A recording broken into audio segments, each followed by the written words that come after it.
I wrote this research policy paper during my policy training fellowship with the AOA. I was interested in examining the policy around telehealth prescribing of controlled substances, especially in the post-COVID era. Before 2020, controlled substances could only be prescribed to a patient following an in-person consultation with a clinician. This is a result of a law known as the Ryan-Haight Online Pharmacy Consumer Protection Act of 2008, named after Ryan Haight, a California teenager who tragically died in 2001 after receiving an opioid from an online pharmacy. While this law makes sense to help deter diversion, it can become an access issue for people receiving treatment for opioid use disorder.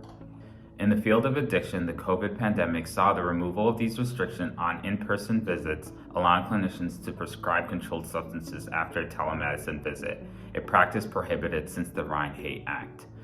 A literature review of studies actually found that the prescribing did not result in adverse clinical outcomes.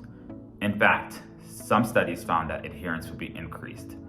As the pandemic ends, the regulating bodies, including the Drug Enforcement Agency, find themselves at a crossroad and must decide if previous regulations should be reinstated. In my commentary, I suggested a hybrid clinic model requiring a brick-and-mortar clinic with telemedicine capabilities in the treatment of opioid use disorder. This would function to protect the public from the so-called online pill mills and promote access for opioid use disorder.